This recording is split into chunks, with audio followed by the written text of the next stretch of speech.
I was told to stay silent. I'm choosing to tell the story anyway. Here's the truth. Someone told me that I wasn't good enough. That reaching even 1,000 subscribers was impossible.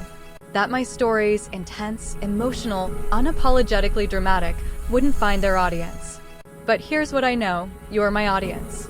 You, the person reading this right now, you understand that the best stories are the messy ones. The complicated ones. The ones about women like Xena who refuse to be victims, even when they're sold to dangerous men. This story is about choice, power, love found in impossible circumstances, and it deserves to be told. If you agree, I need you to do 3 things. Subscribe to this channel, watch part 1, and comment your thoughts. Share if this story moved you. Every single action you take breathes life into stories that were meant to stay buried. Every subscriber proves that we decide what matters. Every view shows that voices like mine deserve space. Let's build a community around stories that refuse to apologize. Part 1 is live. Part 2 is coming next week. Don't miss what happens when Xena stops fighting and starts choosing. Subscribe now. Be part of the movement. Let's prove them all wrong together. Part 1, The Sale. Chapter 1, The Marriage Certificate.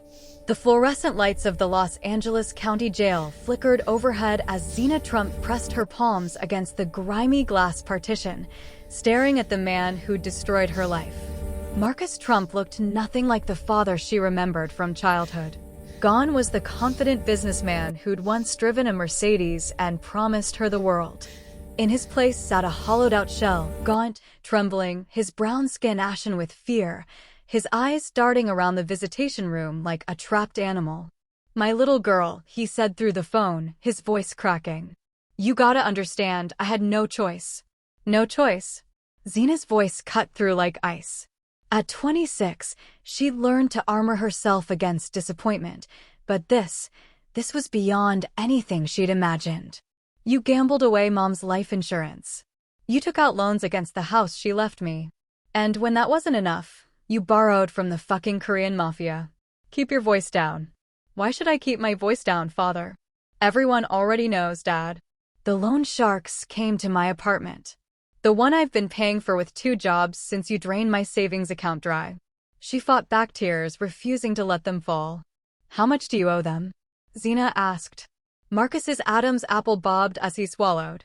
$2 million. The number hit Xena like a physical blow. She actually laughed, a sharp, bitter sound. 2 million? How does someone even? She stopped herself, closing her eyes.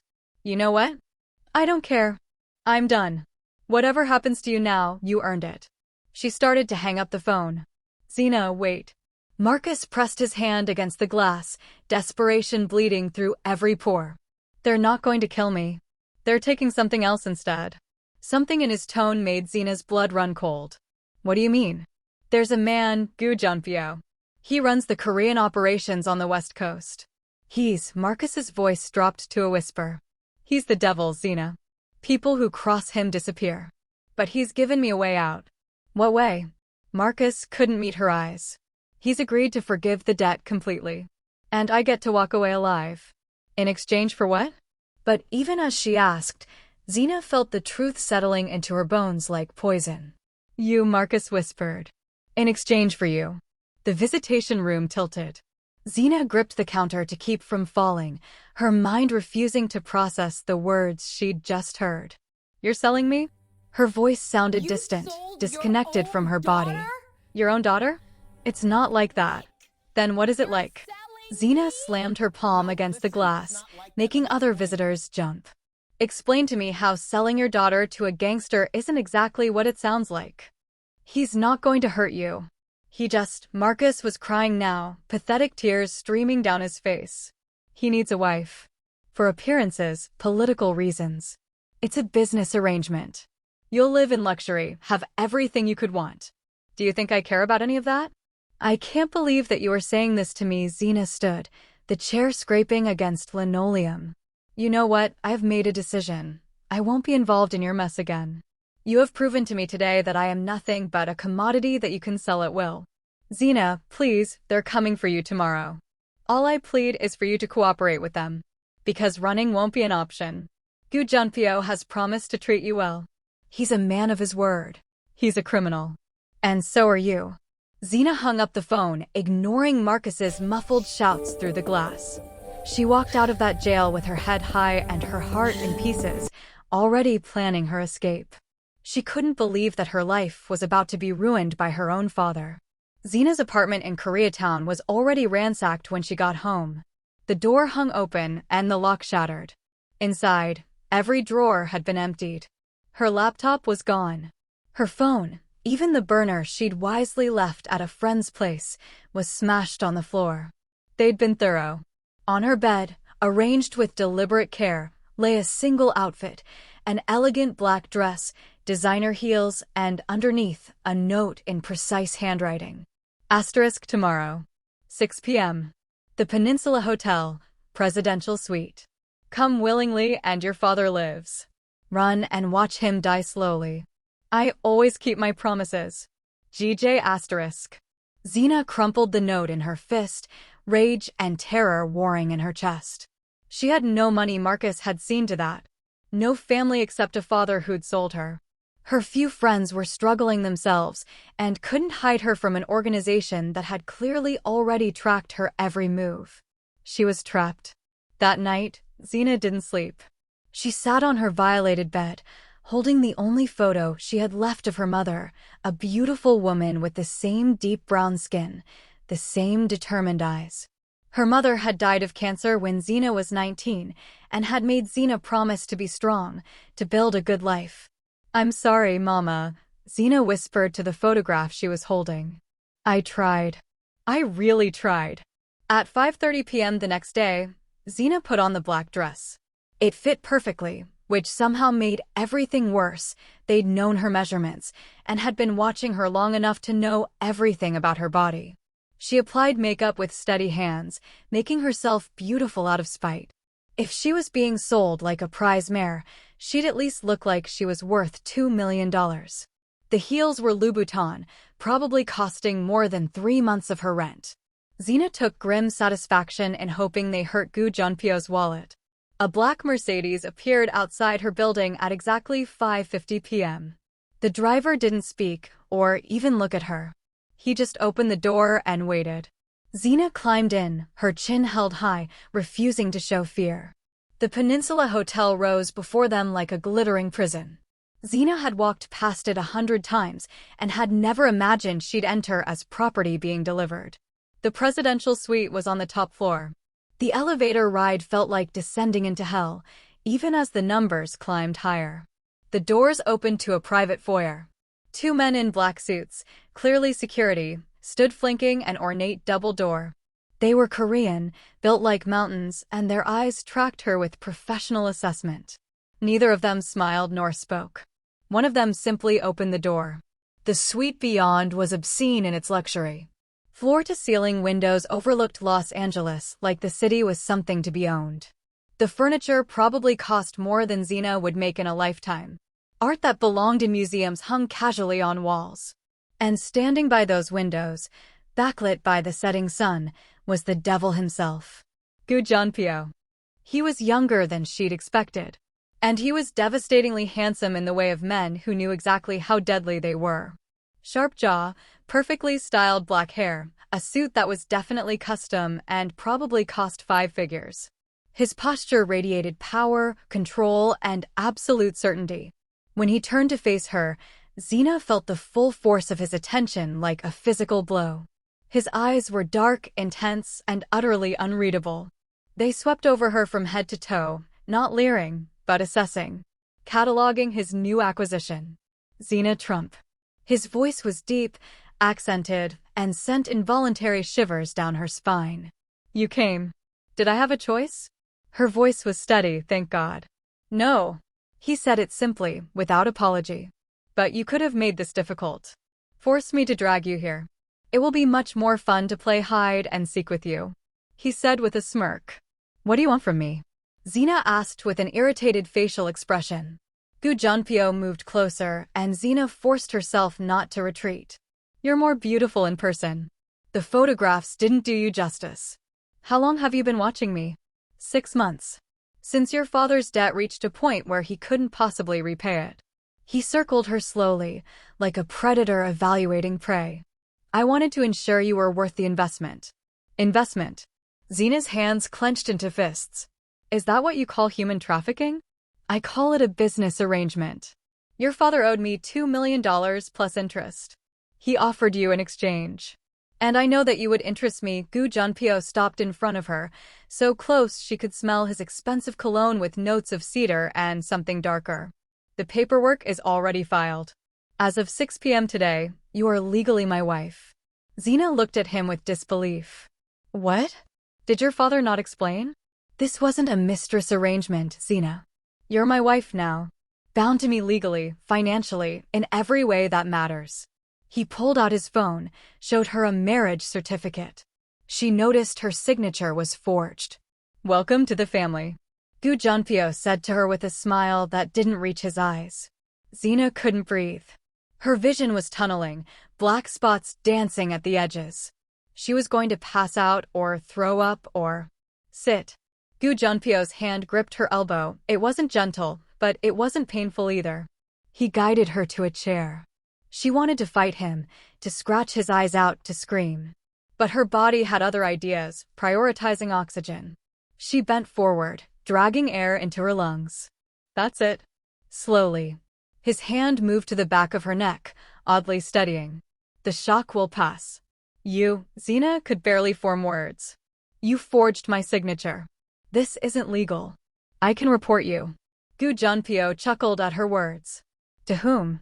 The police I have on payroll? The judges who owe me favors? Or the politicians who've been taking my money for years? Gu Junpyo crouched in front of her, forcing her to meet his eyes. Listen carefully, Zena. I own this city.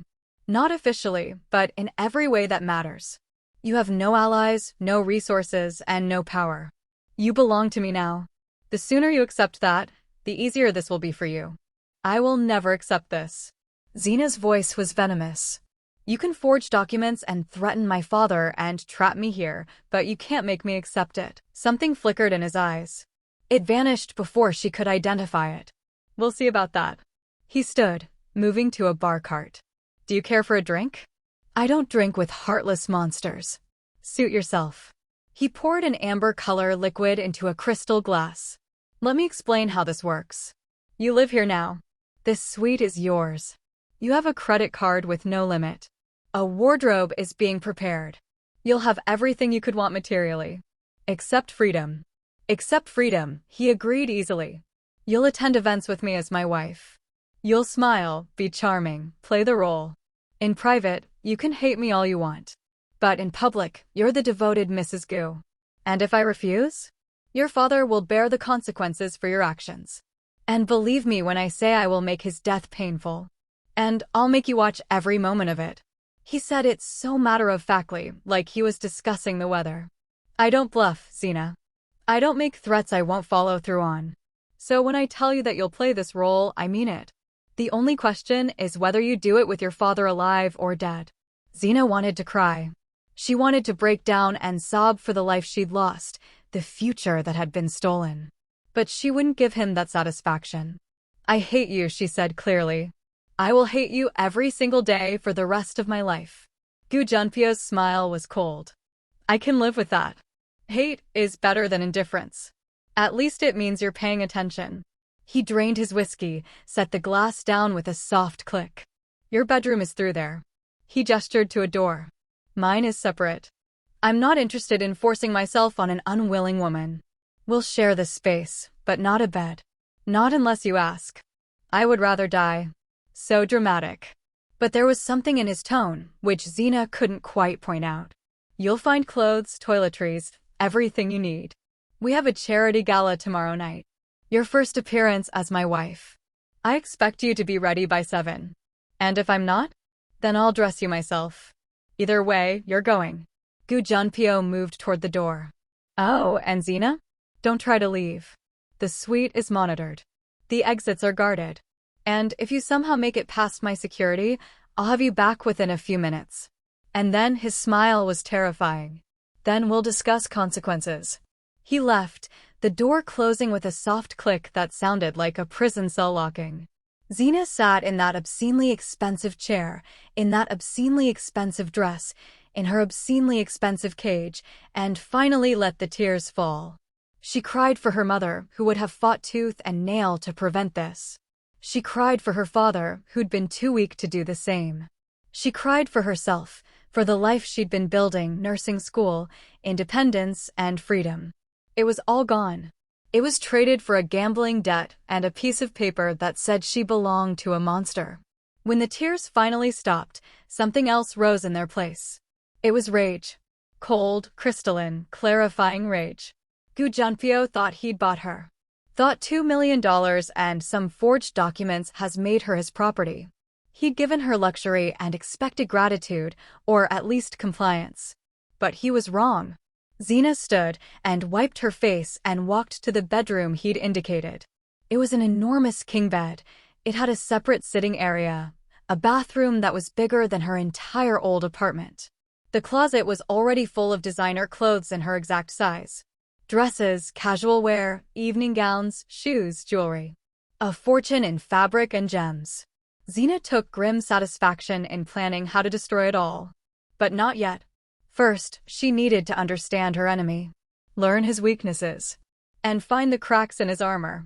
And then, when he least expected it, she'd make him regret the day he decided Xena Trump could be bought. Chapter 2. The First Battle. Xena barely slept that first night. The bed was obscenely comfortable, probably some ridiculous thread count that cost more than a car, but every sound made her jolt awake. Footsteps in the hall. And the distant ding of the elevator. The city humming 20 stories below. She was hyper-aware that somewhere in this massive suite, Gu Junpyo was also sleeping. Or working. Or even plotting. She didn't know his routines yet, or know when he was dangerous versus merely dangerous. At 6 a.m., she gave up on sleep. The bathroom was stocked with every luxury product imaginable, La Mer, Sisley, brands she'd only seen in magazines. Xena used them all out of spite, hoping the expense hurt him somehow. The shower had 8 different settings and heated floors. The towels were Egyptian cotton. The robe was silk. Everything was designed for comfort, for luxury, and for making a prisoner forget he or she was imprisoned. Xena refused to forget. She dressed in the simplest thing she could find: jeans, designer, naturally, and a plain black t-shirt, Chanel, because apparently even basics cost a fortune in Gu Junpyo's world. She left her hair natural, her face bare of makeup. If he wanted a trophy wife, he'd have to work for it. When she emerged from her room at 7 a.m., she found Gu Junpyo already awake, sitting at the dining table with a laptop and coffee. He looked up as she entered, his eyes tracking her appearance with an unreadable expression. "Good morning." His tone was neutral and professional, like they were colleagues instead of captor and captive. Xena didn't respond. She moved to the kitchen, a full gourmet setup, and began searching for coffee. "Third cabinet on the left," Gu Junpyo said without looking up from his screen. "Espresso machine is already warmed up." She found the coffee, made herself a cup with shaking hands. The normalcy of it was surreal. Like they were a real couple having a regular morning instead of whatever this was. "You didn't sleep well." He said it as fact, not a question. "As if you care," Xena replied nonchalantly. "I heard you moving around all night." Gu Junpyo closed his laptop, giving her his full attention. "The suite has excellent acoustics." "You mean surveillance?" "That too." He didn't bother denying it. "Sit. We need to discuss today." "I'll stand instead," she replied to him. His jaw tightened slightly, the first crack in his perfect composure. "Xena, it seems you love it the hard way?" he said with a facial expression that Xena couldn't read. Xena laughed bitterly. "Let me go, then I will pretend none of this ever happened." "What would you prefer? That I lock you in your room? Chain you to the bed?"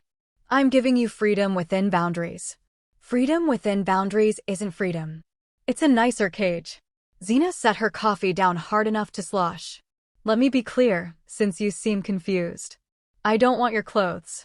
I don't want your money. I don't want any of this.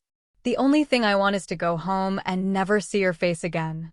"That's not an option." Junpyo replied to her. Then we don't have anything to discuss. She turned to leave, but Gu Junpyo's voice stopped her. His voice was sharp and commanding, with an edge that raised every hair on her neck. Sit down. It wasn't a request. Xena turned back slowly, meeting his eyes. They were hard now, all pretense of civility gone. This was the man people feared. The one who made enemies disappear. Make me, she said quietly. The air between them crackled with tension. For a long moment, Gu Junpyo just stared at her, and Xena wondered if she'd finally pushed too far. If this was when he'd show his true colors, when the veneer of civilization would crack, and she'd see the monster underneath. But then, unexpectedly, he smiled. Not a friendly smile, something darker, more dangerous. Impressed, maybe, or intrigued, Xena couldn't tell. You have courage, he said. Foolish courage, but courage nonetheless. Most people don't speak to me that way. I'm not most people. And I'm certainly not afraid of you. You should be. He stood, and Xena was reminded of just how much bigger he was, 6 feet of lean muscle and controlled violence. But fear can wait. Right now, we have practical matters. The gala tonight. You need to be prepared. I'm not going. Yes, you are. The question is whether you go beautifully dressed and cooperative, or whether I have my people drag you there in whatever you're wearing. Your choice. That's not a choice. That's coercion. Welcome to my world, Xena. Nothing is a choice. Everything is strategy. Gu Junpyo moved closer, and Xena forced herself not to retreat. Here's what's going to happen. At 2 p.m., stylists will arrive. Hair, makeup, final fitting for your dress. You'll cooperate with them. Or what? Or I'll call your father's guard at the county jail and have them break his hand. Would you like me to specify which hand? Left or right? Ice flooded Xena's veins. You're bluffing. Am I? Gu Junpyo pulled out his phone, pulled up a contact labeled County Jail, Guard Captain. His finger hovered over the call button. Test me. Please. I enjoy proving points. They stared at each other, locked in a battle of wills. Xena wanted to call it bluffing, or to believe he wouldn't actually do something so petty and cruel. But she'd seen his eyes, had heard the absolute certainty in his voice. He wasn't bluffing. Fine, she bit out. I'll cooperate with your stylists. But don't expect me to be happy about it. I expect you to play your role. Happiness is optional. He pocketed his phone. The gala is for the Korean American Business Association. Old money families, politicians, and people whose good opinion matters. You'll be introduced as my new wife. You'll smile, make small talk, and convince everyone that you're madly in love with me. That's quite a performance. Xena said with her eyes rolled at him. You'll manage. You're intelligent, educated, and beautiful. Use those assets. His eyes raked over her again. And Xena? Don't even think about making a scene. Don't try to tell anyone you're here against your will. Don't attempt to slip away or signal for help. Why? Afraid someone might actually help me? No. Because I'll know the moment you try, and the consequences won't fall on you. His voice dropped, deadly serious. They'll fall on, he paused, you know who, I don't need to remind you. Every attempt you make to escape, every time you step out of line, he pays the price. Am I clear? He'd found her weakness and would exploit it ruthlessly. You're a monster, Xena said with so much hatred in her tone. I know, Gu Junpyo agreed easily. But I'm a monster who keeps his word. Play your role, and your father stays safe and comfortable in jail. Fight me, and he suffers. Simple math. He returned to his laptop, apparently considering the conversation over. Dismissing her like she was nothing. Xena stood there for another moment, rage and helplessness churning in her gut. Then she turned and walked back to her room, closing the door carefully when she wanted to slam it. She wouldn't give him the satisfaction of seeing her lose control. The stylists arrived at exactly 2 p.m., as promised. 3 Korean women, impeccably dressed, clearly used to working with high-profile clients. They brought rolling racks of dresses, cases of makeup, and professional equipment. Mrs. Gu, the lead stylist, a woman who introduced herself as Sunny, was all business and bright smiles. We're so honored to prepare you for tonight. Mr. Gu has selected something truly special.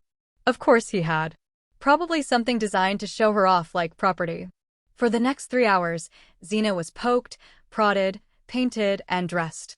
She cooperated mechanically, retreating inside herself while they transformed her exterior.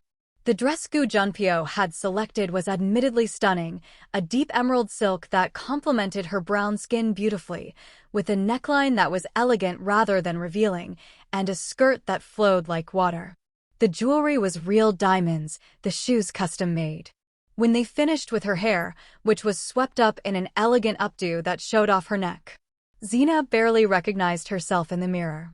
She looked expensive and polished, like she belonged in Gu Junpyo's world. And she hated it. Perfect, Sunny declared. Mr. Gu will be very pleased. Who cares what he thinks? Xena wanted to snap. But she bit her tongue, remembering the threat hanging over her father's head. When the stylists left, Xena stood in front of the full-length mirror, staring at this stranger wearing her face. Beautiful. She spun to find Gu Junpyo standing in the doorway of her room. He'd changed into a tuxedo custom-tailored, naturally, and looked like he'd stepped out of a magazine spread. Dark, dangerous, and devastating. Don't, Xena said sharply. Don't compliment me like this is real. It is real. You're really my wife. Really about to attend an event with me. Really stunning in that dress. He moved closer, and Xena fought the urge to retreat. And really, truly mine, no matter how much you hate it. I will never be yours. We'll see. He offered his arm. Shall we?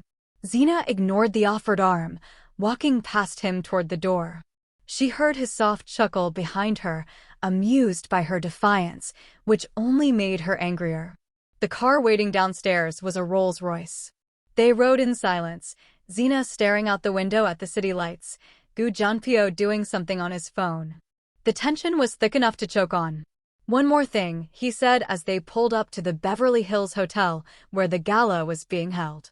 There will be a woman there tonight. Choi Yuna. He paused, seeming to choose his words carefully. Someone I've known for a long time. She'll likely try to upset you. Don't let her. Why would she want to upset me? Because she wanted to be in your position as my wife. His tone was flat, matter-of-fact. She's from a powerful family. Our marriage was expected by some. Until I chose you instead. You didn't choose me. You bought me. Semantics. The car stopped. Just be aware. She'll try to get under your skin. Don't let her succeed. Before Xena could respond, her door was opened by a valet. Cameras flashed immediately, paparazzi lined the red carpet, shouting questions in Korean and English. Gu Junpyo came around to her side, offering his arm again. This time, with cameras watching, Xena had no choice but to take it. His arm was solid under her hand, muscles evident even through the expensive fabric. He guided her forward with a possessive hand on the small of her back, and Xena felt his body heat through the thin silk of her dress. Smile, he murmured in her ear. Look happy. Xena smiled. It felt like baring her teeth. The cameras went wild. Inside, the ballroom was overwhelming, crystal chandeliers, ice sculptures, champagne flowing like water. Women in gowns that cost more than cars. Men in tuxedos discussing business deals worth millions. This was Gu Junpyo's world. Money, power, and influence, all wrapped in a veneer of civilization. They'd barely made it 10 feet before they were surrounded. Junpyo.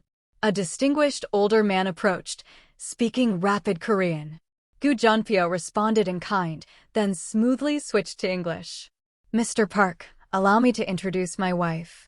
Xena, this is Park Jinwoo, president of the Korean American Business Association. Mrs. Gu. Park took her hand, his smile was warm. What a pleasure. We'd heard Junpyo had married, but seeing you in person you're even more beautiful than the rumors suggested. Thank you, Xena managed, her smile frozen in place. How did you two meet? Park asked, and Xena felt Gu Junpyo's hand tighten slightly on her back. A warning. Through family, Gu Junpyo said smoothly. Xena's father and I had business together. I took one look at her and knew I had to make her mine. The truth and the lie, all tangled together. How romantic, Park said, though something in his eyes suggested he suspected more. You must tell me more over drinks. Junpyo. The voice this time was a female voice, cold and dripping with venom. Everyone turned. A woman approached, a Korean, stunning in a red dress that hugged every curve, with the kind of beauty that belonged on magazine covers. Her eyes were fixed on Gu Junpyo with an intensity that made Zena's skin prickle. Yuna.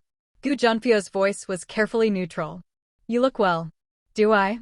Yuna's smile was sharp as a knife. I've been heartbroken, as you know. But I'm managing.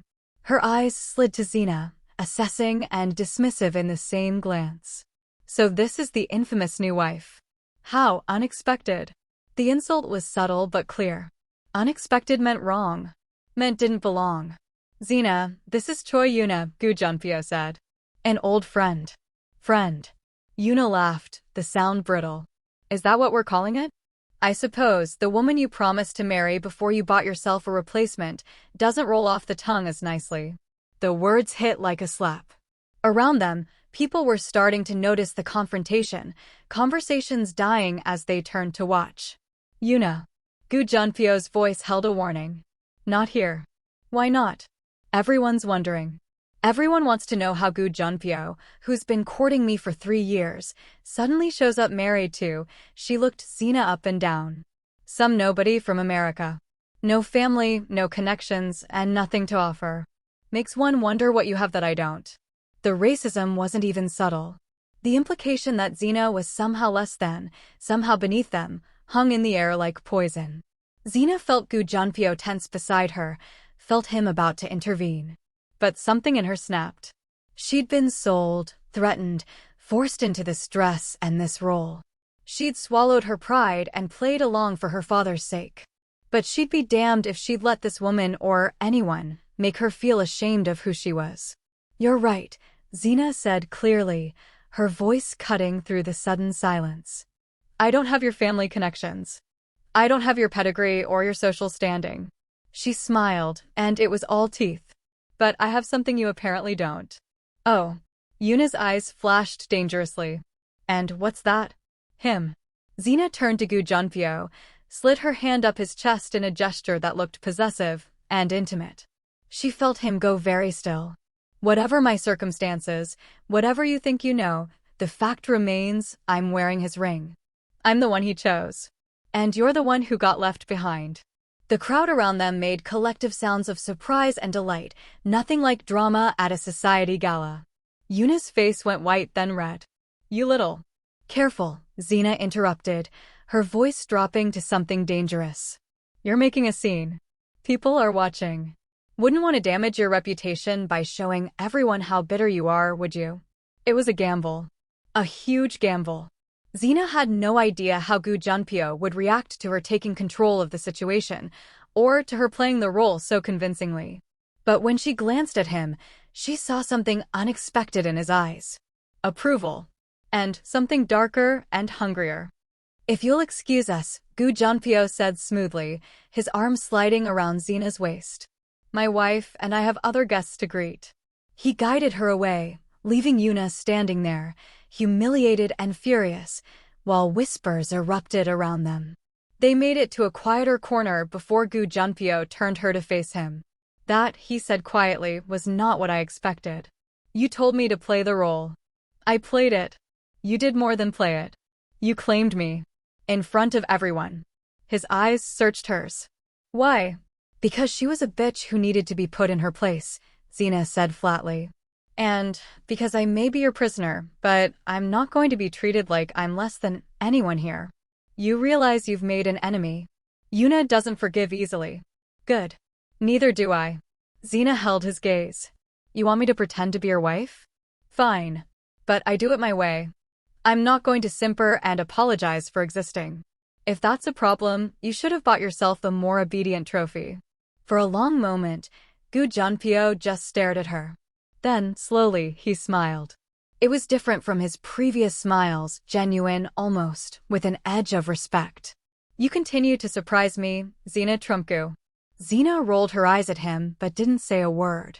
The rest of the evening passed in a blur of introductions and forced smiles. Xena played her role perfectly, the devoted new wife, charming and poised.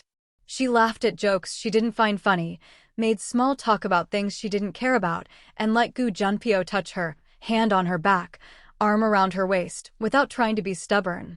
To everyone watching, they looked like the perfect couple. Only Xena knew how much she wanted to scream. They returned to the suite after midnight.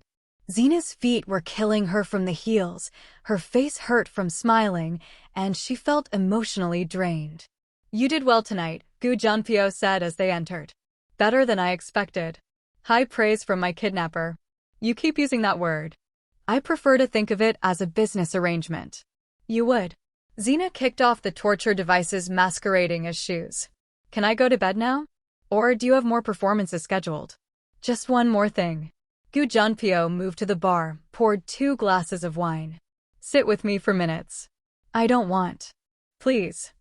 The word stopped her. He'd given orders, made demands, issued threats. But he'd never said please. Against her better judgment, Xena took one of the glasses and sat on the far end of the couch. Gu Junpyo settled on the other end, a careful distance between them. "What you did tonight with Yuna," he started. "That took courage. Or stupidity. I haven't decided which yet." "Courage," he said firmly. "You stood your ground. Claimed your position. Made her look foolish instead of letting her make you feel small." He sipped his wine. "I respect that. I don't want your respect. I want my freedom." "I know." He was quiet for a moment. "My mother was like you, strong, proud, and refused to be diminished by anyone." Xena hadn't expected personal information or expected him to share anything real. She died of cancer when I was 15. His face was carefully blank. My father's enemies used her illness against him. Made deals he couldn't refuse because he was distracted caring for her. It taught me an important lesson. Weakness gets exploited. Always. Is that what I am? A weakness? No. His eyes met hers, intense and unreadable. You're a shield. Protection against people like Yuna and her family, who think they can control me through marriage alliances. By marrying you, an outsider, someone who owes them nothing, I freed myself from those obligations. Lucky me, Xena said bitterly. I'm so glad my life could serve your political purposes. Xena said sarcastically. I know you hate me. You've made that abundantly clear. Gu Junpyo set down his glass. But whether you believe it or not, I'm not trying to make you miserable. This situation, it benefits us both. How does this benefit me? Your father lives. You live in luxury.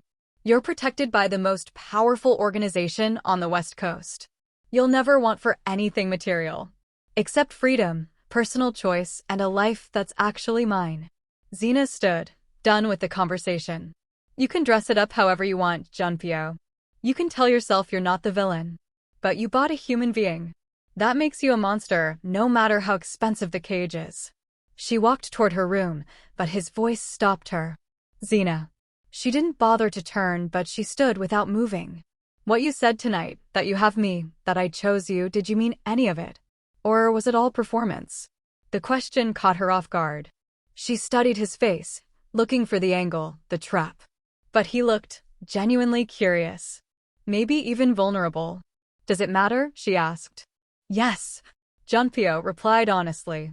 Why? Xena asked.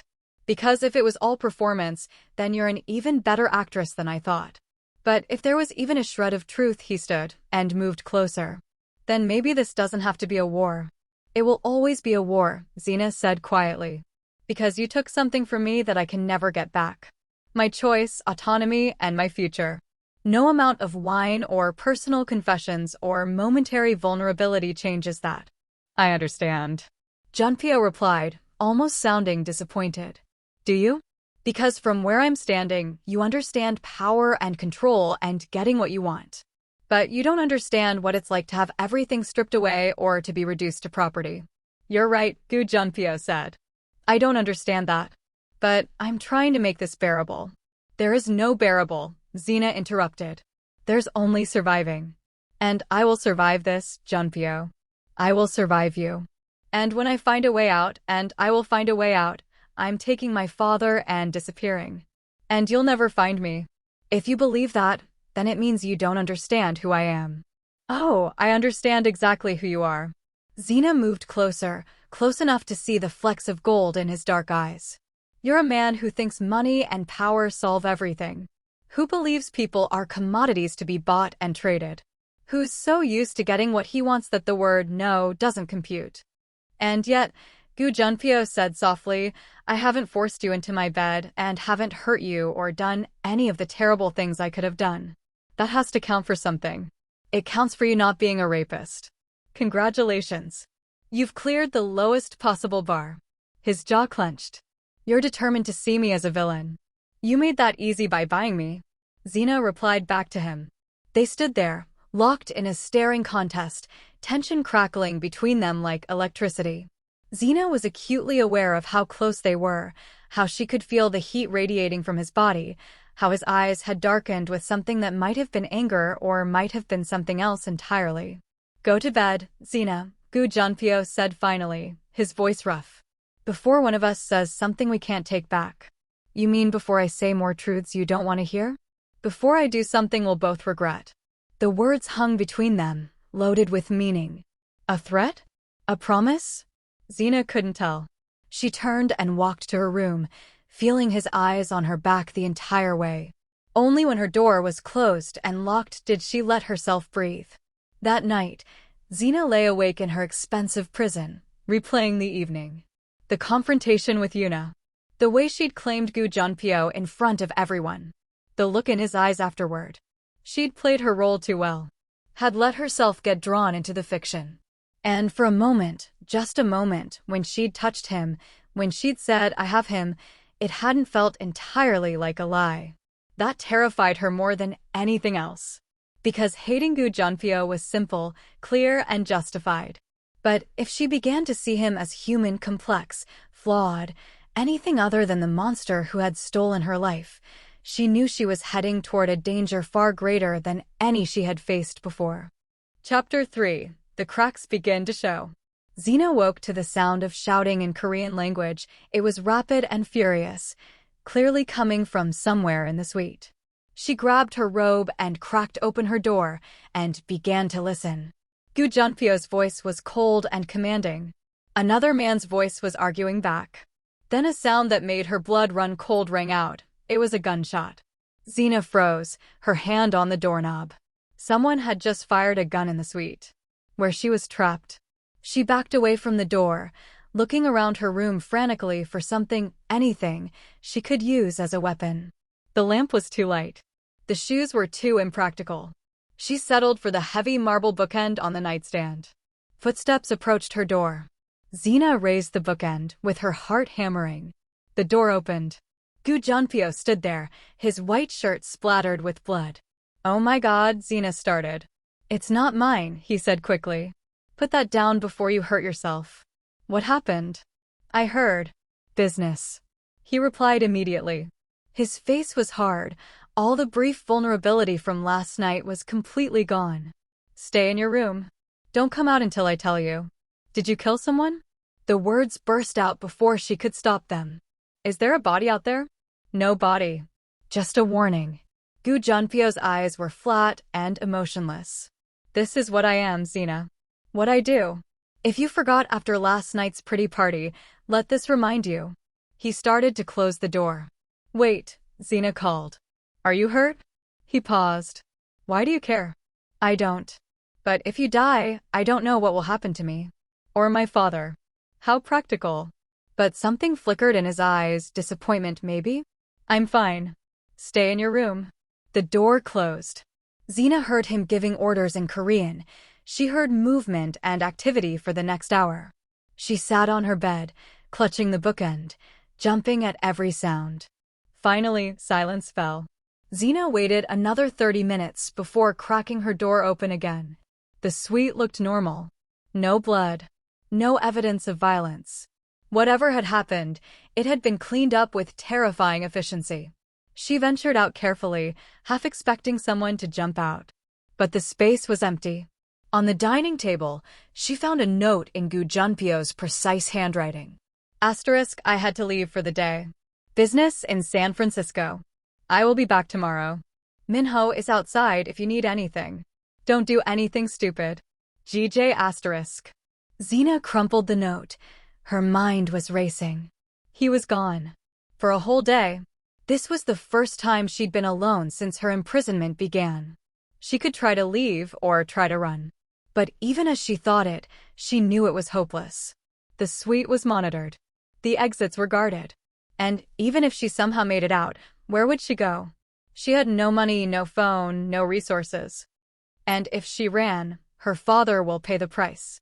Xena sank onto the couch, fighting tears of frustration. She was trapped more effectively than if she'd been in chains. A knock at the door made her jump.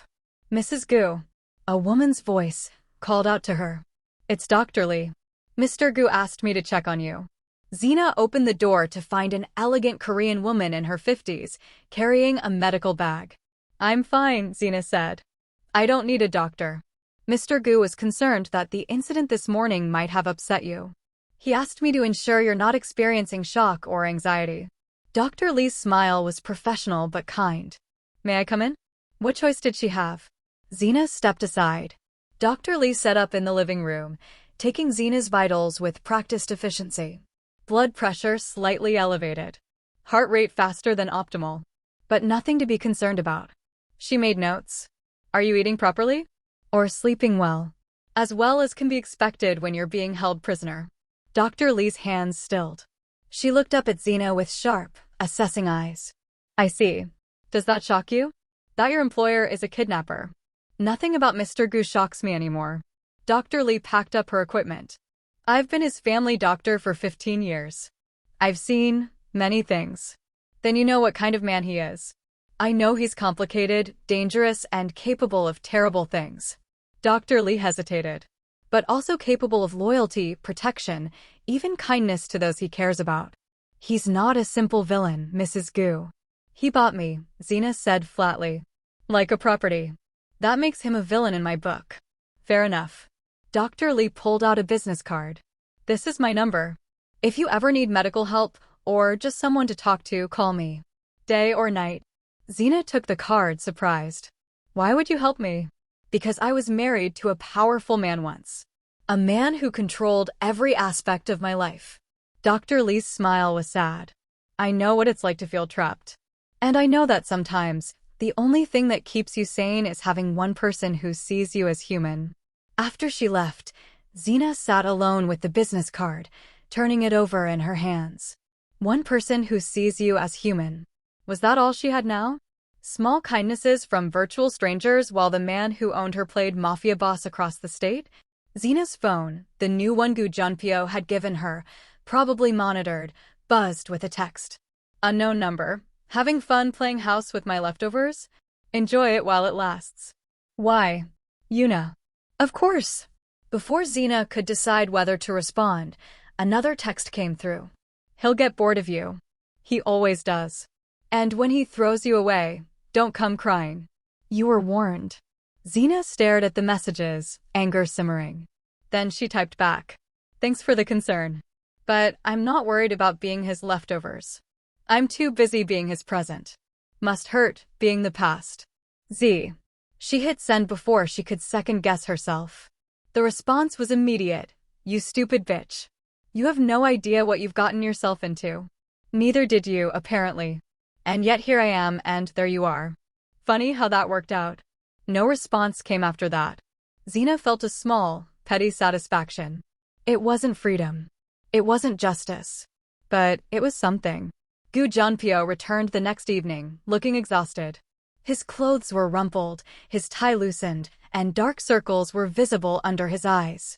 Xena watched him enter from the couch, where she'd been reading. She'd considered going to her room, avoiding him. But something made her stay. How is San Francisco? She asked, her tone neutral.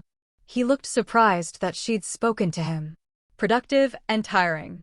Did you kill anyone else? Is that really what you think I do all day? Kill people? I don't know what you do all day. You don't exactly share. Xena set down her book. I'm just basing it on what I've seen. Blood. Gunshots. Men who look like they specialize in violence. Gu Junpyo poured himself a drink whiskey. I run businesses. legitimate and otherwise. Sometimes those businesses require forceful negotiations. That's a fancy way of saying violence. Yes, he agreed simply. Sometimes it is. He drained half the glass. Does that frighten you? Yes, but probably not the way you think. Explain. Xena considered not answering. But what did she have to lose? It frightens me that you're so comfortable with it. That violence is just another tool in your kit. That you can splatter blood on your shirt and then come home and pour a drink like it's nothing. Would you prefer I agonize over it? Lose sleep? Develop a conscience? I'd prefer you not do it at all. But we don't always get what we want, do we? She stood. Your ex-girlfriend texted me yesterday. His expression darkened. Yuna, unless you have multiple ex-girlfriends sending me threatening messages. Xena pulled out her phone, showed him the texts. She seems nice. Gu Junpyo read them, his jaw clenching tighter with each word. I'll handle this. How? By shooting her too. By making it clear that you're off limits. That threatening you is threatening me. He looked up, his eyes hard. No one threatens what's mine. I'm not yours. Legally you are. And in my world, legal is all that matters. He pulled out his own phone, typed something rapidly. She won't bother you again. What did you do? Sent a message to her father. He'll keep her in line. Gu Junpyo set down his glass. You handled her well at the gala. But texts are different. Easier to be brave when you're not face to face. I was plenty brave face to face, Xena said. Or did you miss the part where I publicly humiliated her? I didn't miss it. His expression shifted, something almost like admiration crossing his face. You were magnificent, actually. Took her down without raising your voice or losing your composure. Very impressive. Don't what? Junpyo asked. Don't compliment me. Don't look at me like that. Don't try to make this, she gestured between them, into something it's not. And what do you think it is? Captivity. Coercion. A business arrangement, as you keep calling it. Xena held his gaze. It's not a relationship. It's not a marriage. It's you having power and me having none. You have more power than you think. Really? Because from where I'm standing. You made me laugh yesterday, Gu Junpyo interrupted. When you texted Yuna back. I have surveillance on your phone. I saw the whole conversation. Xena's blood ran cold. You read my texts? Of course. I monitor everything. He said it so casually, like it was obvious. But that's not the point. The point is you made me laugh. Do you know how rare that is? How few people can surprise me, amuse me, or make me feel anything other than. He stopped himself. Other than what? Nothing. Forget I said anything. He moved toward his room. I'm going to shower and sleep. Don't wait up. I never do. He paused at his door, looking back at her. For what it's worth, Xena, I know you hate me. I know this situation is terrible for you. But I'm trying. In my own way, I'm trying to make it bearable. Your own way involves blood, threats, and surveillance. So forgive me if I don't throw you a parade for being slightly less terrible than you could be. Gu Junpyo's smile was tired and sad. Noted. After he disappeared into his room, Xena stood alone in the too big and too quiet suite, feeling something shift in her chest. She didn't want to see him as human. Didn't want to notice his exhaustion or his rare moments of vulnerability. Didn't want to care that he looked beaten down after whatever had happened in San Francisco. But she did notice. Did care, just a little. And that terrified her more than anything else that had happened in the past 3 days. Because hate was simple, clean, and justifiable. But this complicated mess of anger and fear and unwilling understanding was dangerous. If she wasn't careful, she might start to forget why she needed to escape. Might start to accept this golden cage as home. That couldn't happen. She wouldn't let it happen. No matter what it took, Xena was getting out. Getting her father out. And leaving Gu Junpyo and his blood-stained world behind. She just had to figure out how. Chapter 4. The Visit. 5 days into her captivity, Xena finally got permission to see her father. Supervised visit only, Gu Junpyo had said over breakfast that morning, not looking up from his tablet. Minho will drive you. He will also stay in the room. You have 30 minutes for you to see your father. That's not a visit. That's a performance. Xena replied with disdain. That's the deal. Take it or leave it. Junpyo replied with a shrug. Xena had taken it. She needed to see her father. She needed to look him in the eye and what? Forgive him? Scream at him? She didn't know yet. The county jail looked even more depressing in daylight. Gray concrete, razor wire, the stale smell of desperation that clung to everything. Minho escorted her through security with the confidence of someone who'd done this many times before. They'd put her father in a private visitation room, one of the privileges that came with being connected to Gu Junpyo. No glass partition this time. Just a table, 2 chairs, and Minho standing by the door like a statue. Marcus Trump looked worse than he had a week ago. Thinner, grayer, like the weight of what he'd done was physically crushing him. My girl, he said when she entered, standing up. Sit down, Xena said coldly. Don't call me that name. He sat. His hands trembled on the table. They stared at each other for a long moment.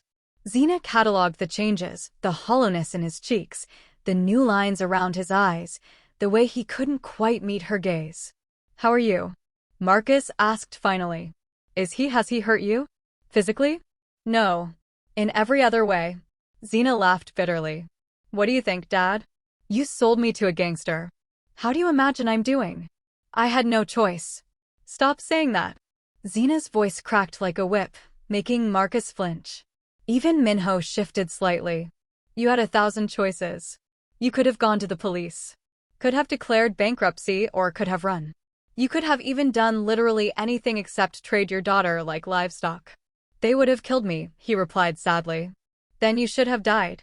The words burst out, raw and vicious. Better you are dead than me imprisoned.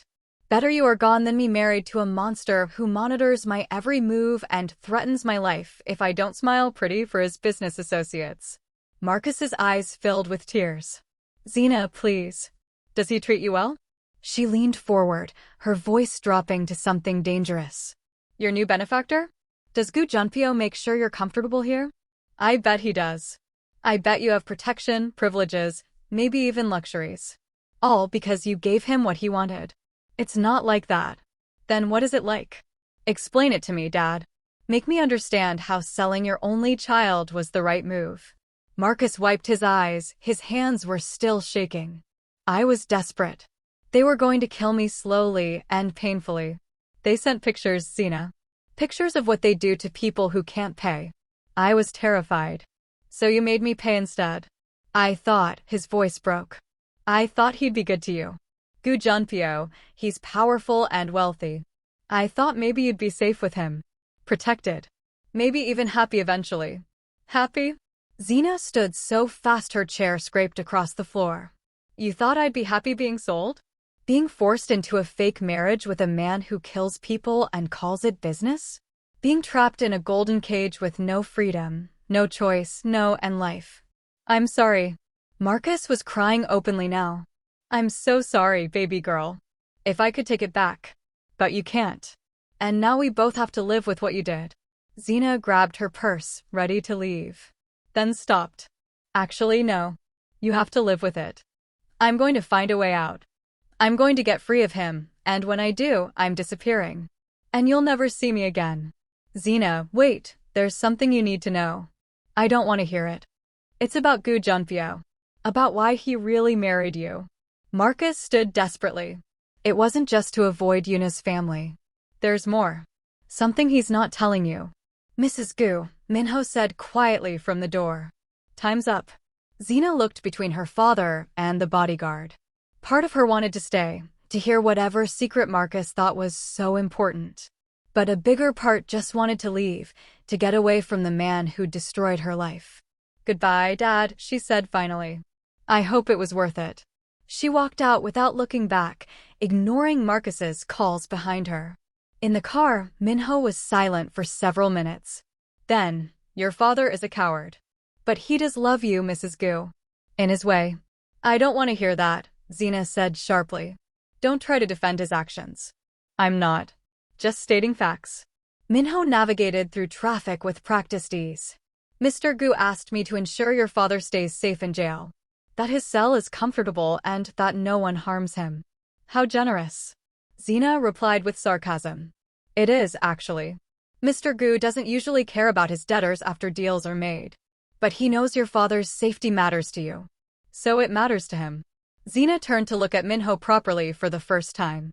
Are you trying to convince me he's not a monster? No, ma'am. Mr. Gu is definitely a monster. But he's a monster who takes care of his people. Minho's expression didn't change. And whether you accept it or not, you're his people now. They drove the rest of the way in silence. Xena returned to the suite to find it full of people. Not just bodyguards, but actual people, women specifically. Korean women in elegant clothes, setting up what looked like an entire boutique in the living room. Racks of dresses, shoes, jewelry, and accessories. What's happening? Xena asked Minho.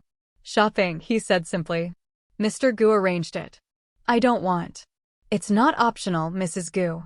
You have 3 events this week. You'll need appropriate attire. A woman approached, older, impeccably dressed, with an air of authority. Mrs. Gu. I'm Madam Choi. Mr. Gu hired me to curate your wardrobe. Please, let's begin. For the next 3 hours, Xena was treated like a living doll. Measured, dressed, critiqued, and perfected. The clothes were beautiful, she couldn't deny that. Everything was tailored to fit her body exactly, in colors that made her brown skin glow. But each dress felt like another chain. Each pair of shoes another shackle. You have excellent proportions, Madam Choi said approvingly as Xena tried on yet another gown. Mr. Gu has exquisite taste. He chose well. He didn't choose me. He bought me. The room went silent. The assistants stopped what they were doing. Madam Choi's expression didn't change, but something flickered in her eyes. I see, she said quietly. Then, louder, everyone, take a break. 30 minutes. The assistants filed out, leaving Xena and Madam Choi alone. You think I'm being dramatic, Xena said, moving to take off the dress. You think I should be grateful for the clothes and the jewelry and the... I think you're in an impossible situation, Madam Choi interrupted. And I think you're handling it with more grace than most would. Xena stopped with surprise evident in her facial expression. I've worked with many of Mr. Gu's associates over the years. Wives, mistresses, girlfriends. I've seen the ones who love him, the ones who fear him, the ones who pretend not to care. Madam Choi helped Xena out of the dress carefully. You're the first I've seen who hates him so openly. It's refreshing, actually. Refreshing? Honest. No games, no manipulation. Just pure, clean hatred. She smiled slightly. He must find it fascinating. I don't care what he finds. Don't you? Madam Choi handed Xena a robe. Because from where I'm standing, you care very much what Gu Junpyo thinks. You wouldn't fight him so hard if you didn't. That doesn't make sense. Indifference is the opposite of love, Mrs. Gu. Not hatred. Hatred means you're engaged, invested, paying attention. She began packing up the chosen outfits. Just something to consider. After everyone left, Xena stood among the racks of expensive clothes, Madam Choi's words echoing in her head. Indifference is the opposite of love. Not hatred. No, that was ridiculous. She hated Gu Junpyo because he'd destroyed her life. That was rational, justified, and appropriate. The fact that she thought about him constantly, his rare smiles, his exhausted eyes, the moments when his mask slipped, that didn't mean anything. It couldn't mean anything. Because if it did, she was in far more danger than she'd realized. Chapter 5. I haven't finished hating you yet. The first event was a business dinner at an exclusive restaurant in Beverly Hills. More powerful men in expensive suits, more fake smiles, more pretending she was there by choice. Xena played her role perfectly. She'd learn the game quickly, laugh at jokes, ask interested questions, touch Gu Junpyo's arm at appropriate moments. To everyone watching, she was a devoted wife. Only she knew how much she wanted to stab him with her dinner knife. You're getting better at this, Gu Junpyo murmured in her ear during a lull in conversation. Almost believable. I've always been a good actress. Had to be, growing up with my father. Something flickered in his eyes, sympathy?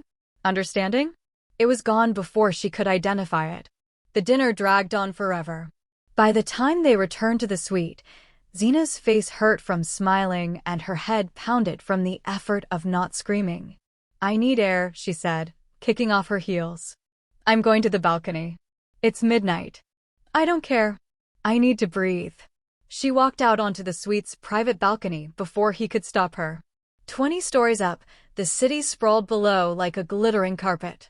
Cold air hit her face, sharp and clarifying.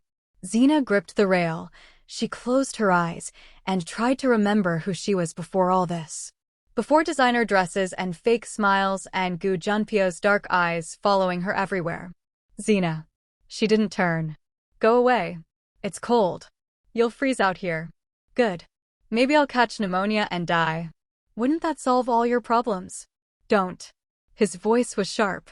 Don't even joke about that. Why not? Wouldn't it be convenient? You could find another trophy wife, one who actually wants to be here. I don't want another wife. Suddenly he was beside her, jacket in hand. Here. You're shivering. She realized. The thin dress did nothing against the October chill. But she didn't take the jacket. Stubborn, Gu Junpyo muttered, and draped it over her shoulders anyway. It was warm from his body heat and smelled like him, cedar and something darker, indefinable. Xena wanted to throw it off. Instead, she pulled it tighter. Thank you, she said grudgingly. You're welcome. He leaned against the rail beside her, staring out at the city. Your father tried to tell you something today. At the jail. Xena stiffened. You know about that? I know everything. Minho reports to me. He glanced at her. What did Marcus want to tell you? I don't know. I left before he could finish. Curious. Most people would want to know secrets, especially about their captor. I'm not most people. No, Gu Junpyo agreed quietly. You're really not. They stood in silence for a moment, the city noise a distant hum below them. Do you ever regret it? Xena asked suddenly. The life you've chosen? The violence, the blood, the constant danger. Every day, he replied. The honesty shocked her. She turned to look at him properly. In the moonlight, with his guard down, he looked younger, tired, and almost vulnerable. Then why do it? Because it's the only life I know. My father built this empire. His father before him. I inherited more than money, Xena. I inherited obligations, enemies, a role I can't escape. His jaw tightened. You think you're trapped? I've been trapped since birth. At least you remember what freedom feels like. That's not the same. Isn't it? You're here because of your father's choices. I'm here because of mine. Both of us prisoners of circumstance. He turned to face her fully. The difference is, I've accepted my cage. You're still fighting yours. I'll never stop fighting. I know. It's one of the things he stopped himself. One of the things you what? Nothing. Forget it. He moved toward the door. Come inside. It's too cold. Junpyo, wait. Xena didn't know why she was stopping him, or know why the thought of him leaving suddenly felt wrong. What were you going to say? He looked back, and the expression on his face made her breath catch. Longing, maybe? Or regret? Or something more complicated that she couldn't name. I was going to say it's one of the things I admire about you. Your refusal to give up. Your strength. His voice was rough. But admitting that means admitting I think about you far more than I should. And that's a complication neither of us needs. Before Xena could respond, his phone rang. He answered it, his face hardening as he listened. When? He asked sharply in Korean. Then, I'm on my way. Lock down the building. No one in or out. He ended the call, already moving. Get inside. Now. What's wrong? Yuna's father just declared war on me. His people are coming. Gu Junpyo grabbed her arm, not rough but urgent. The suite will go into lockdown in 60 seconds. If you're out here when it does. An explosion rocked the building. The force threw Xena backward. She would have gone over the railing if Gu Junpyo hadn't caught her, his arm like iron around her waist, yanking her against him. Gio, he shouted, half dragging and half carrying her inside. The doors slammed shut behind them, reinforced steel, she realized, not glass. The windows shuttered with metal panels that dropped from hidden compartments. Within seconds, the suite had transformed into a fortress. What the hell? Xena started. Bomb. Parking garage, probably. Meant to cause chaos, not damage. Gu Junpyo was already on his phone, barking orders in Korean. Minho, status report. Casualties. Xena couldn't hear the response, but Gu Junpyo's expression darkened. Lock it down. Full protocol. And get Lee and Park to the penthouse. We're going to war. He ended the call, turned to find Xena staring at him in shock. This is my fault, she said. The gala. What I said to Yuna. No.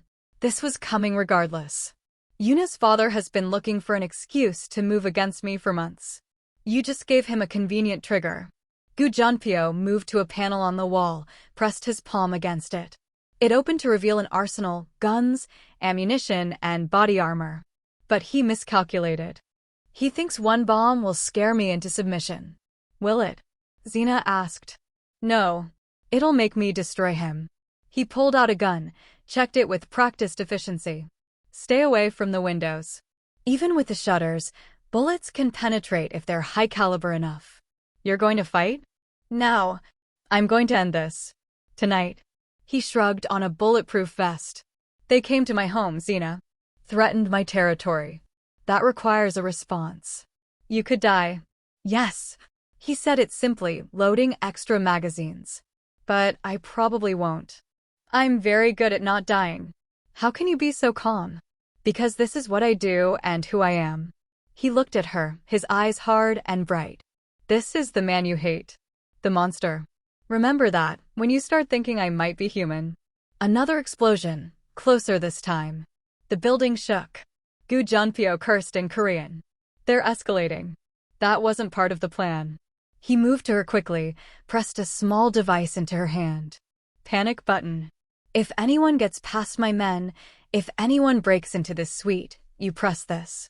It sends an alert directly to me. Where are you going? To handle this. He started toward the door. Junpyo, Xena grabbed his arm without thinking. Don't die. Please. He stared at her, something unreadable crossing his face. Why do you care?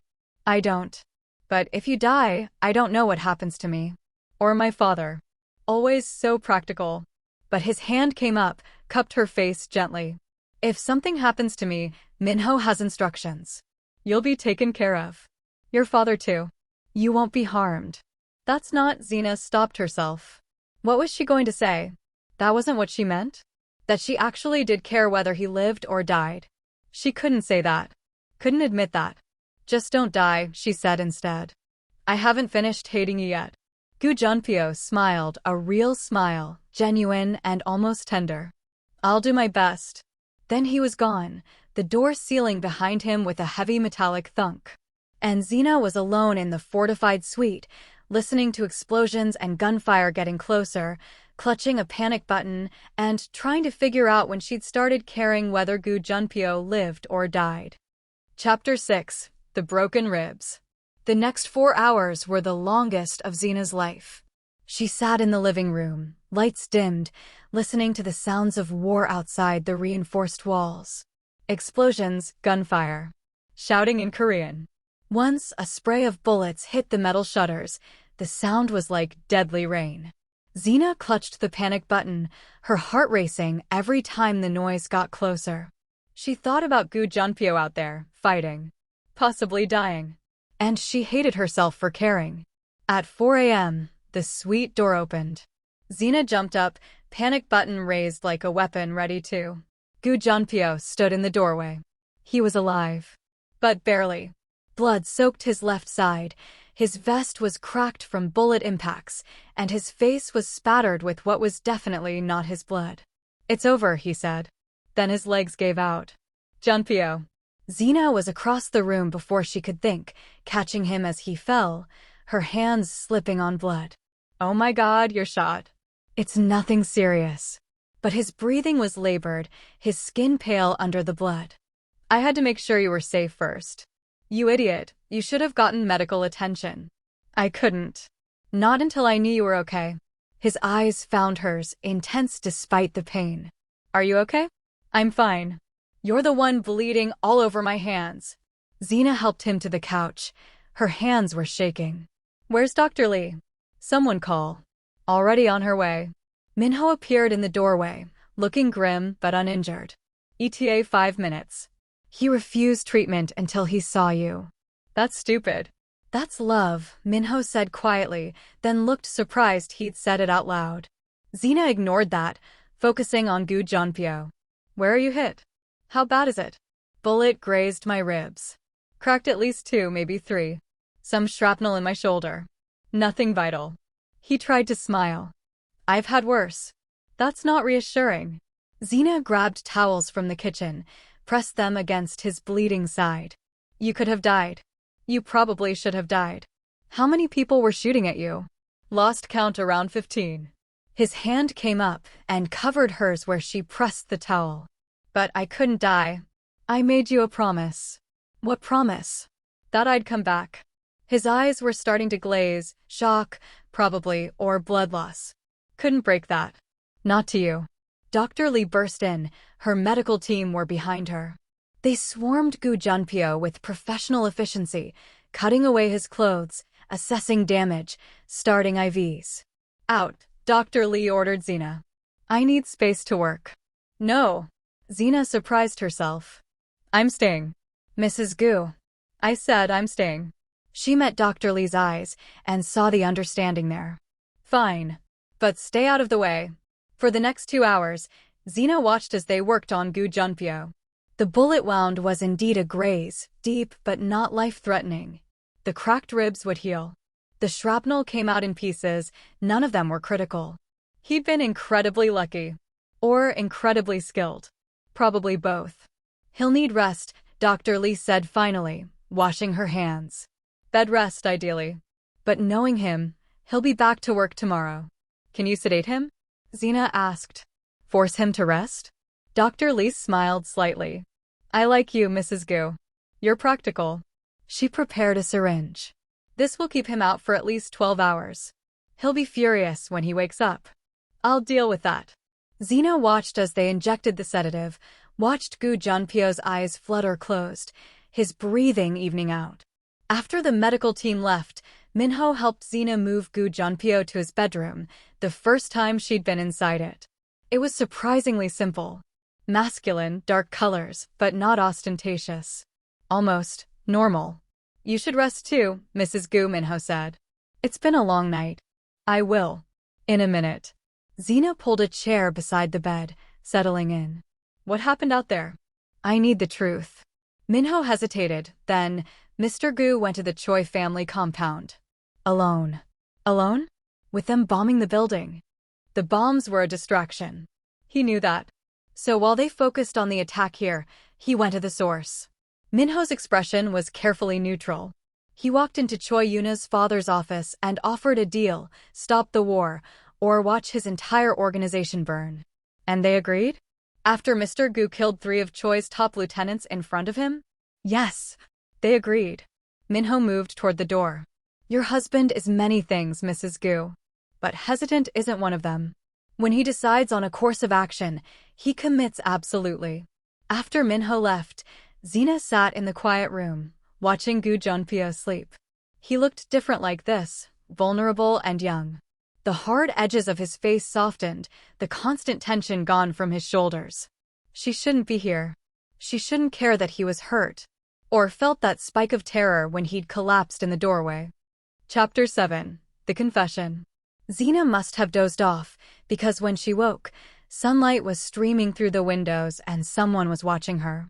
Gu Junpyo was awake and alert, his dark eyes fixed on her with an expression she couldn't read. How long have you been awake? Xena asked, sitting up straighter and wincing at the crick in her neck. An hour. Maybe 2. I didn't want to wake you. His voice was rough from sleep and pain. Why are you here? Where else would I be? IQ your room. As far from me as possible. That's been your pattern. He shifted slightly, then winced. Yet you stayed. All night, from the looks of it. Don't read meaning into it. I just wanted to make sure you didn't die and leave me trapped here with no way out. Of course. How practical. But something in his tone suggested he didn't believe her. They stared at each other for a long moment. How do you feel? Xena asked finally. Like I got shot and bombed and had shrapnel dug out of my shoulder. So, about how you'd expect. He tried to sit up, groaned. Who authorized sedation? I did. Dr. Lee agreed you needed rest. You drugged me. I saved you from yourself. You're welcome. Xena stood and moved to the door. I'll get you some water and painkillers. Xena, wait. She turned back. Thank you, Gu Junpyo said quietly. For staying. For caring enough to drug me. He gestured vaguely. For being here. Don't thank me. I did it for selfish reasons. Did you? He held her gaze. Because from where I'm lying, it looks like you were worried about me. Genuinely worried. That's the concussion talking. I don't have a concussion. I have 3 cracked ribs, a bullet graze, and shrapnel wounds. But my head is fine. His eyes never left hers. Tell me the truth. Were you worried? Xena wanted to lie. Wanted to maintain the walls she'd built. But she was so tired of pretending. Yes, she admitted. I was worried. Terrified, actually. When you collapsed in the doorway covered in blood, I thought, her voice caught. I thought you were dying. And I hated how much that scared me. Why did it scare you? Because I'm not supposed to care. You're my jailer, my tormentor, the man who bought me and destroyed my life. I'm supposed to hate you. Only hate you.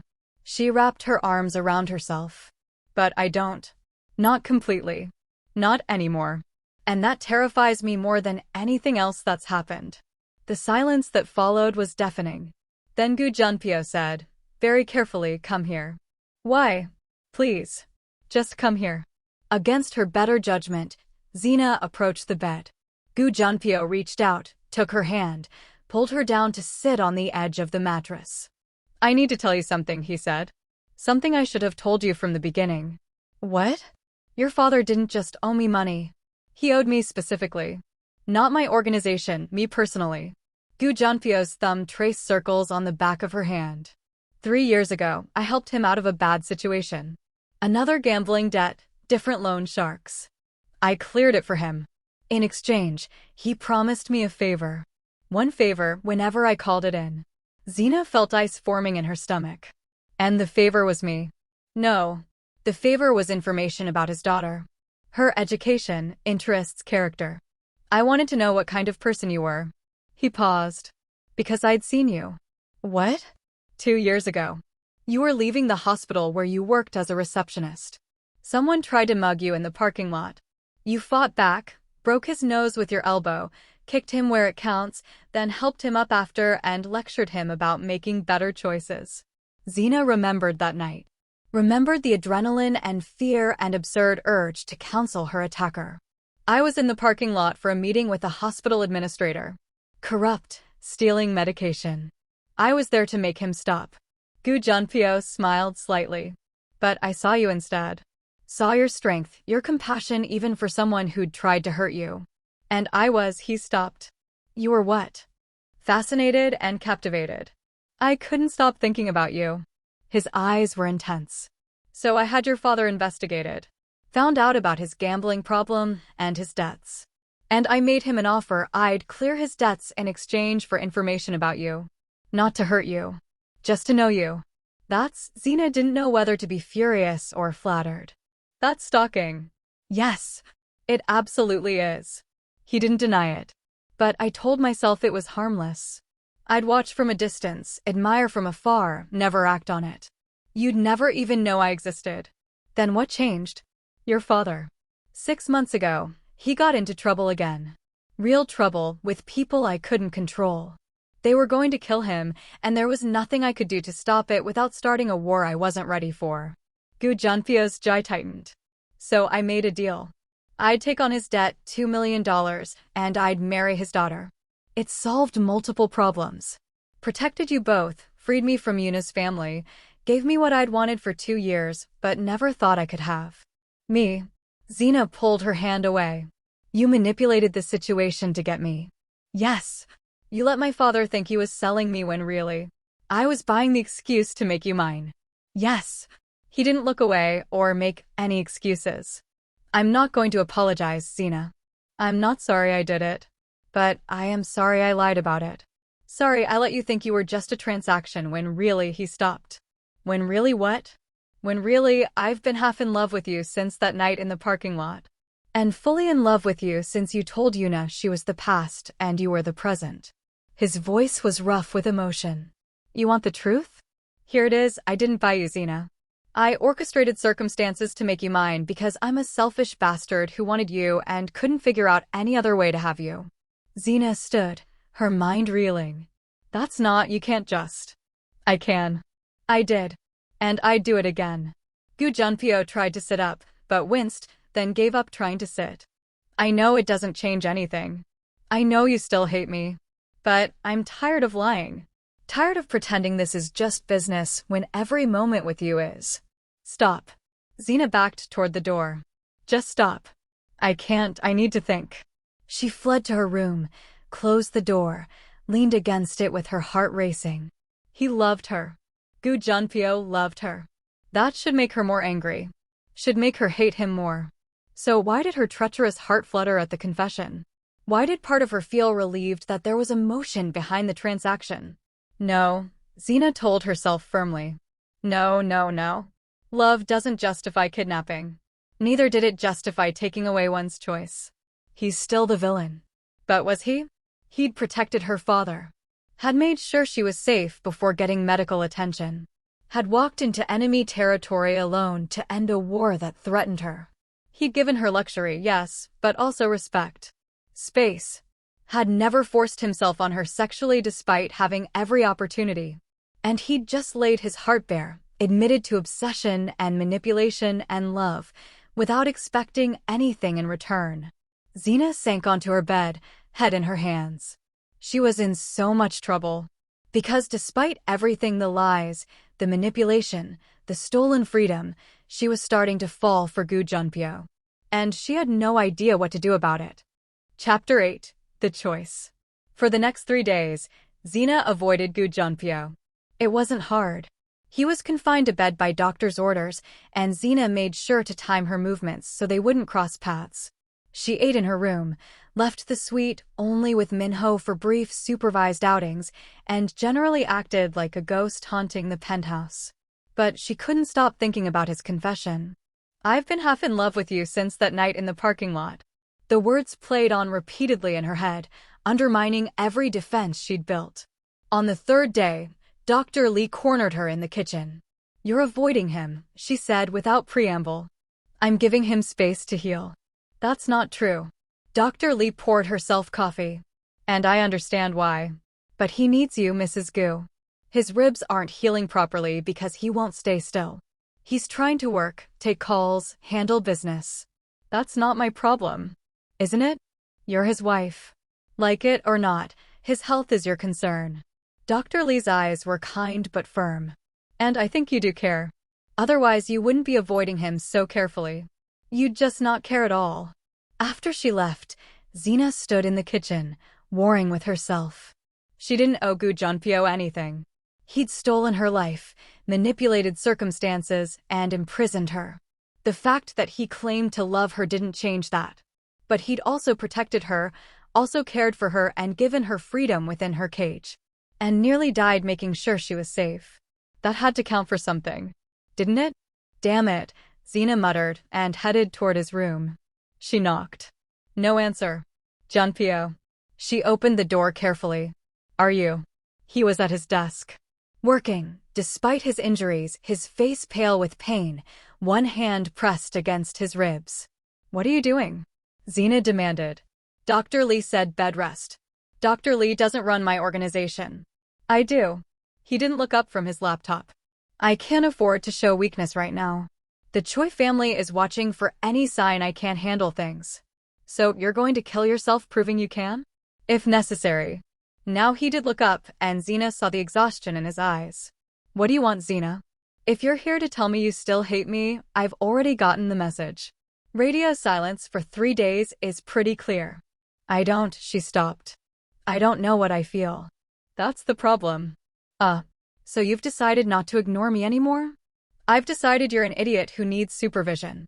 Xena crossed to him, saw the prescription painkillers sitting unopened on his desk. Are you even taking your medication? Makes me foggy. Can't afford that. You can't afford to collapse from pain either. She opened the bottle, shook out 2 pills. Take these. Now. You're not my nurse. No, I'm your wife. Apparently. Fake or not, that means I get a say in whether you kill yourself. She held out the pills and a water bottle. Take them, or I'm calling Dr. Lee and telling her to sedate you again. They stared at each other. Then, surprisingly, Gu Junpyo smiled. You're bossy when you're worried about me.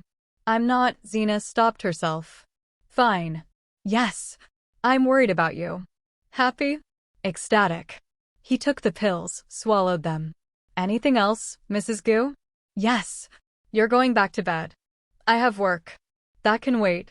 Your ribs are cracked. You're running on fumes. And if you die because you're too stubborn to rest, she faltered. I'll be very annoyed. Annoyed. His smile widened. Not devastated? Not heartbroken. Don't push it.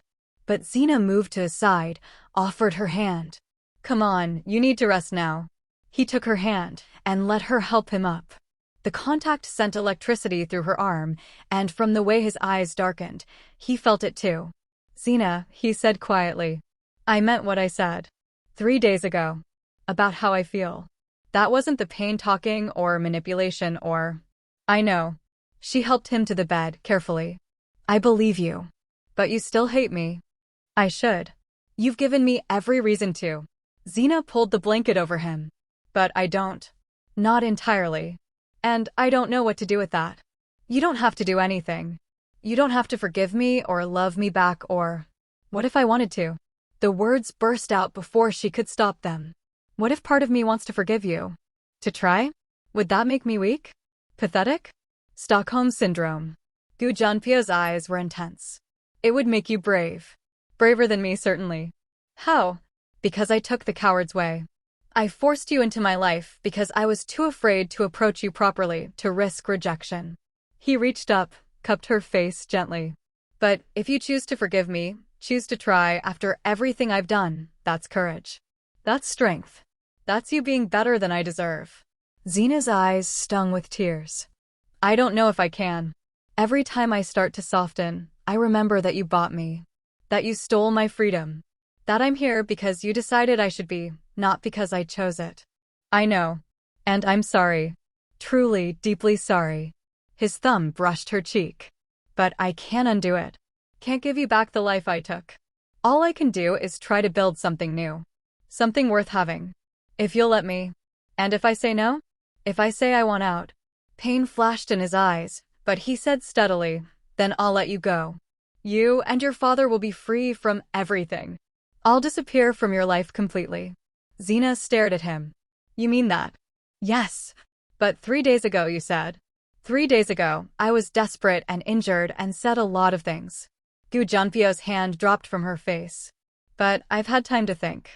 And I realized something forcing you to stay isn't love. It's obsession and control. Everything I claimed to be against.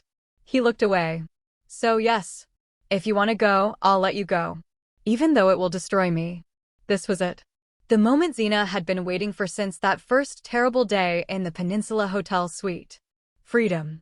Offered freely with no strings and no threats. She should take it. Should run and never look back. So why were her feet rooted to the floor? I need time, she said finally. Time to think. To figure out what I want versus what I think I should want. How much time? I don't know. A week? A month? She met his eyes. But I need you to give me space. No manipulation. No orchestrating circumstances. No grand gestures. Just let me figure this out. I can do that. Gu Junpyo settled back against the pillows. And Xena? Whatever you decide, I'll respect it. I promise. She nodded, moved toward the door. Xena? She looked back. For what it's worth, meeting you, even like this, even with all the mistakes I made, it's been the best thing that's ever happened to me. His smile was sad. Whatever you choose, I don't regret it. Xena left before he could see her crying. Chapter 9. The Revelation. A week passed. Then 2. Xena used the time to actually explore her cage, to understand the life Gu Junpyo lived. She sat in on his business meetings, the legitimate ones, learned about his various enterprises, saw how people respected and feared him in equal measure. She also saw his softer side. The way he remembered his staff's birthdays. How he paid for a security guard's daughter's college tuition without being asked. The scholarships he funded for underprivileged Korean American kids. The man was a contradiction, brutal and kind, violent and generous, monster and man. And Xena was falling for him. She tried to fight it. Tried to remember her anger, her justified fury. But every day chipped away at her defenses a little more. On day 15 of her thinking time, Xena's father called. She almost didn't answer. She hadn't spoken to him since that disastrous jail visit. But something made her pick up. Baby girl, Marcus's voice was urgent. I need to tell you something. Something about Gu Junpyo. Something he didn't want you to know. Xena's stomach dropped. What? Meet me at the jail. As soon as possible. It's important. 2 hours later, Xena sat across from her father in the private visitation room, Minho stationed by the door as always. This better be good, Dad. I'm not in the mood for. He was there that night, Marcus interrupted. The night your mother died. The world stopped. What? Xena whispered. 3 years ago. When your mother was in the hospital, dying from cancer. I'd gotten into debt trying to pay for her treatments. The loan sharks came to collect. Marcus's hands shook. They were going to kill me. Right there in the hospital parking lot. And you were supposed to meet me there after your shift. I remember. You called, said not to come. Said you'd handle it. I lied. I was terrified. But then Marcus's voice cracked. Then Gu Junpyo showed up. He was there for some other business, but he saw what was happening. And he stopped it. How? He bought my debt. On the spot. Told the loan sharks I was under his protection now. Marcus met her eyes. But that's not all. After he saved me, after the loan sharks left, he saw you. Through the hospital window. You were with your mother, holding her hand while she passed. Xena's breath caught. That night, the worst night of her life. She'd been alone with her mother in those final moments because Marcus had mysteriously canceled. He watched you, Marcus continued. Through the window. And when you finally left the room, he was gone.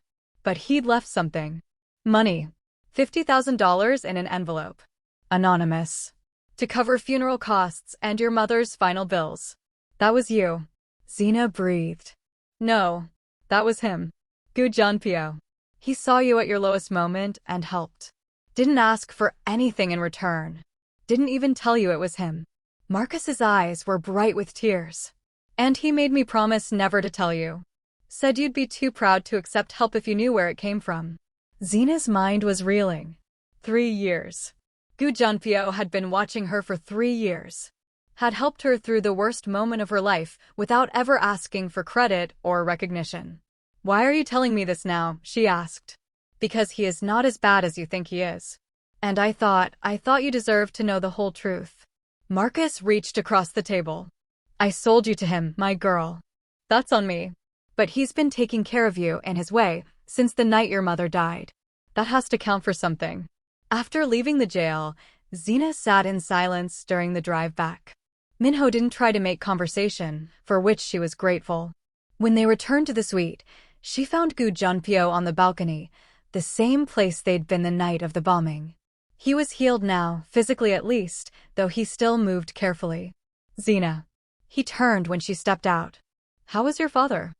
Illuminating. She crossed to the railing, stared out at the city. He told me something interesting. About the night my mother died. She felt him go still beside her. He said you were there. That you helped. Xena turned to face him. That you paid for her funeral. Why didn't you tell me? Because it wasn't about getting credit. It was about, he stopped. You were in pain. I could help. That's all that mattered. For 3 years, you've been watching me. Helping me from the shadows. Why?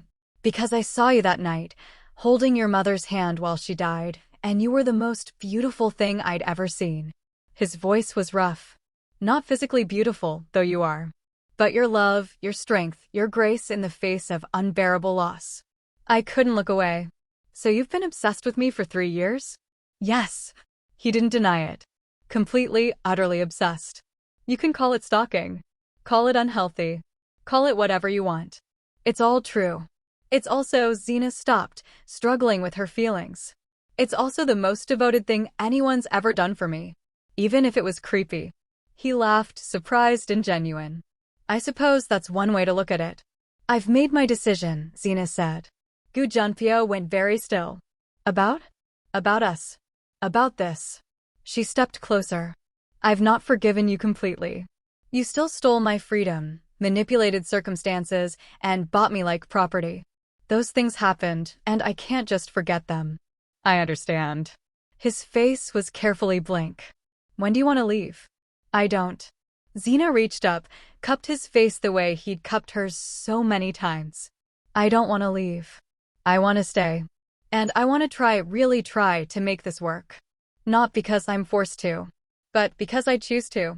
Hope flared in his eyes. Xena. But I need things to change. I need to not be a prisoner. I need freedom to come and go. I need you to trust me not to run. She held his gaze. Can you do that? Yes. God, yes. Anything you need. And I need time. Time to process everything. Time to build trust. Time to fall in love properly, if that's where this is going. How much time? However long it takes. Xena smiled slightly. Think you can wait? I've been waiting for 3 years. I can wait as long as you need. Gu Junpyo's hands came up to cover hers where they rested on his face. Thank you. For giving me a chance I don't deserve. You don't deserve it, Xena agreed. But I'm giving it to you anyway. Try not to waste it. I won't. I swear. She believed him. And when he pulled her into a careful kiss, full of promise, Xena kissed him back. She was still angry and still hurt.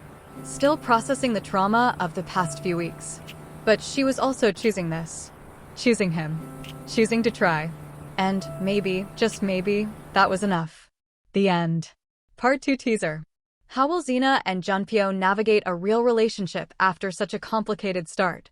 Will Yuna accept defeat, or will she escalate? What happens when Xena's father is released from jail? Can Junpyo really change, or will his violent world drag them both down? Will Xena truly fall in love, or will doubt creep back in? What new threats emerge now that their relationship is becoming real?